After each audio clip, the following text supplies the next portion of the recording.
আসসালামু আলাইকুম। আমরা এখন চ্যাপ্টার 1 এর এক্সাম্পল 8 সমাধান করব। এখানে প্রশ্ন ছিল সমবর্তীয় সকল কোণের দলে আংশিক অন্তরক সমীকরণ নির্ণয় করো যার অক্ষ z অক্ষের সহিত সমাপতিত। এখানে বাংলা লেখাটা আমরা আগেই লিখে রাখছি। সকল সমবর্তীয় কোণের দলের সাধারণ সমীকরণ যার অক্ষ z অক্ষের সহিত সমাপতিত, অর্ধশীর্ষ কোণ আলফা, এগুলো ছিল না প্রশ্নে আমাদের, তাই আমরা আগে থেকে লিখে রাখছি, এবং শীর্ষবিন্দু 0 0 c। তাহলে এই মানগুলোর দ্বারা আমরা যে সমীকরণটা পাই সেটা হচ্ছে এটা।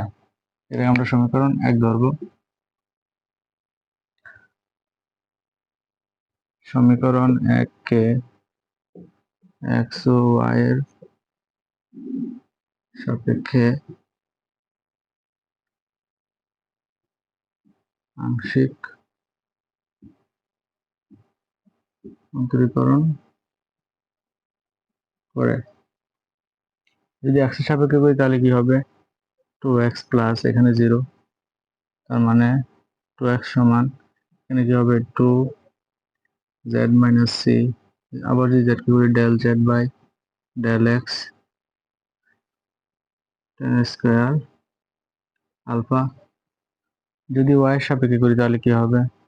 2y সমান 2z minus c del z by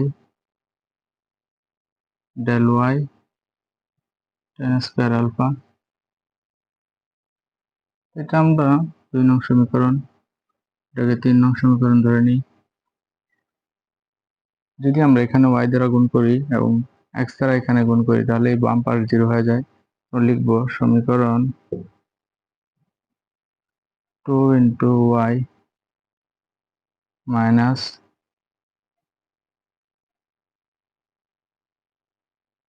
3 into x থেকে কি পাই? তাহলে আমাদের এখানে বাম পাশে 0 চলে আসে। এখানে কি থাকে? 2 ইন্টু ওই যে y দ্বারা গুণ করলে 2y z minus c del z by del x tan square alpha minus এখানে কি থাকবে? 2x z minus c y, আচ্ছা, del z by del y tan square alpha. এখানে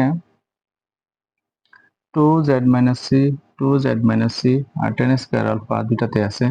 আমরা যদি এটা কমন নেই তাহলে কি হবে? 2z minus c tan square alpha যদি কমন না হয় তাহলে কি থাকবে? এখানে y del z by del x minus এখানে কি থাকবে? x del z by del y। এই মানটা যদি আমরা এই পাশে সরাই দিই, গুণাকার আছে, তো এটাও 0 হয়ে যাবে এই পাশে আসলে।